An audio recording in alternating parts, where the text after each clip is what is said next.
the beautiful Vagar Airport, situated on the Faroe Islands. In this tutorial, you'll learn everything you need to know about the tablet. The tablet is an important part of the gameplay, as it's your primary source of information.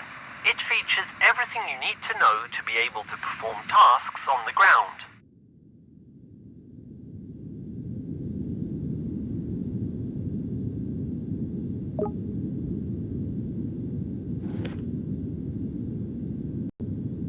In the first tab from the left, named Operations, you'll discover and find all data about incoming and outgoing flights you're due to handle. In the Map tab, as the name suggests, there's a map of the airport displaying your current position and all available vehicles and aircraft to be used. And in the final tab named Weather, you'll find all the options available to manipulate weather conditions at your present location. We shall discuss each of these tabs in detail.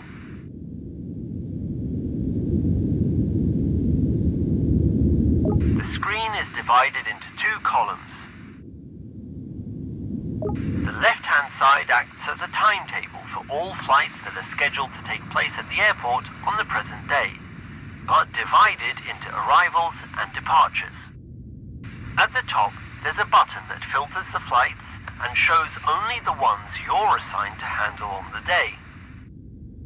Each flight is displayed in an ordered grid where all the information you'll need is displayed. Arrival time, flight number, arrival or departure location, and stand number are located on the left. The right-hand side displays a list of tasks you'll have to complete when handling the aircraft.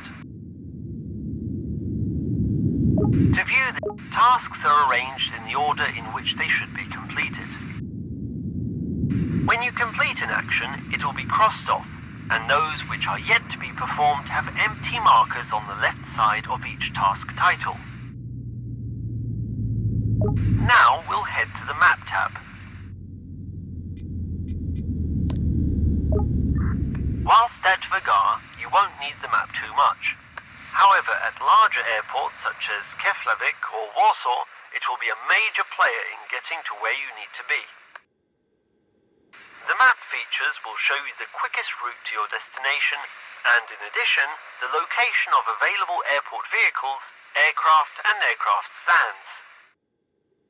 Pretty much everything to help you navigate the apron.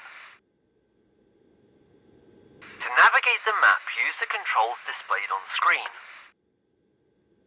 To zoom in and out, use the controls displayed on screen. To rotate the view, use the controls displayed on screen. The GPS view is always centered on your position and rotates around it. And finally, the Weather tab. At the top, you'll notice that two different clocks are displayed. The first one, from the left, displays the local time at the airport, and the second one shows UTC time, which is used as a common time zone in aviation. UTC time is calculated relative to the prime meridian, passing through the famous town in the United Kingdom, Greenwich, which is also known as the centre of time. Below the clocks, you'll find a slider that allows you to manipulate the time in AirportSim. And under the slider, you'll find a calendar where you can select any date. Try it for yourself and see how the height of the sun changes depending on the time of year.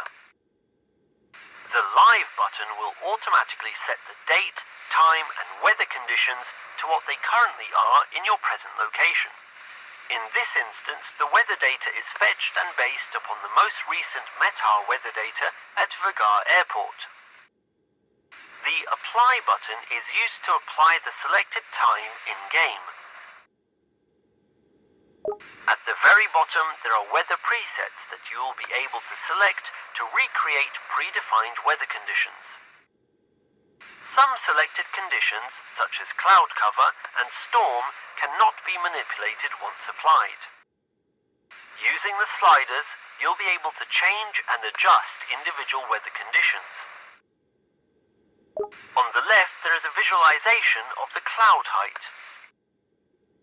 The lower line corresponds to the height of the cloud base above sea level. The upper line displays the height of cloud tops above sea level.